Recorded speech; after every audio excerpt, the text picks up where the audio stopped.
The entire Israelite community entered the wilderness of Zin in the first month, and they settled in Kadesh. Miriam died and was buried there. There was no water for the community, so they assembled against Moses and Aaron. The people quarreled with Moses and said, "If only we had perished when our brothers perished before the Lord. Why have you brought the Lord's assembly into this wilderness for us and our livestock to die here? Why have you led us up from Egypt to bring us to this evil place? It's not a place of grain, figs, vines, and pomegranates, and there's no water to drink." Then Moses and Aaron went from the presence of the assembly to the doorway of the tent of meeting. They fell down with their faces to the ground, and the glory of the Lord appeared to them. The Lord spoke to Moses, "Take the staff and assemble the community. You and your brother Aaron are to speak to the rock while they watch, and it will yield its water. You will bring out water for them from the rock and provide drink for the community and their livestock." So Moses took the staff from the Lord's presence just as he had commanded them.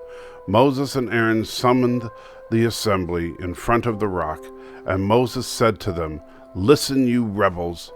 Must we bring water out of this rock for you?" Then Moses raised his hand and struck the rock twice with his staff, so that a great amount of water gushed out, and the community and their livestock drank.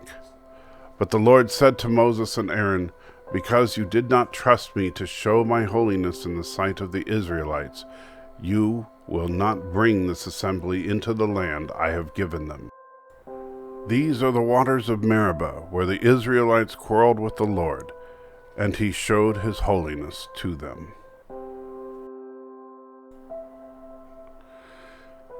If we were to make a list of the most memorable people of the Old Testament, it would be difficult not to think of Moses. He met with God at the burning bush, parted the Red Sea, and it was through Moses that the 10 Commandments were given. These are just a few of the miraculous events that Moses took part in as he led God's people to the Promised Land. Moses was God's representative to the people as they wandered for 40 years in the desert. Time and again, the people would come to Moses with a problem that needed to be solved, and this was one of those times.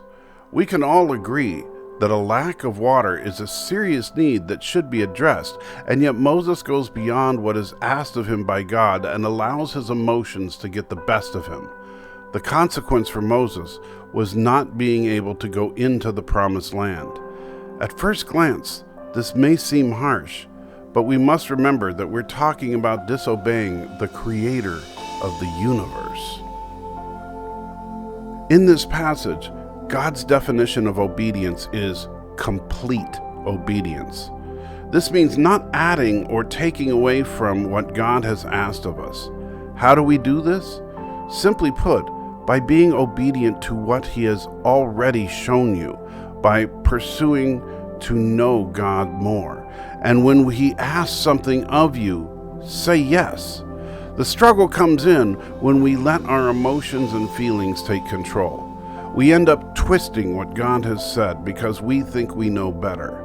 If we would only realize that the best thing for us is to live in complete obedience, then we would be able to share in the peace that only comes from God.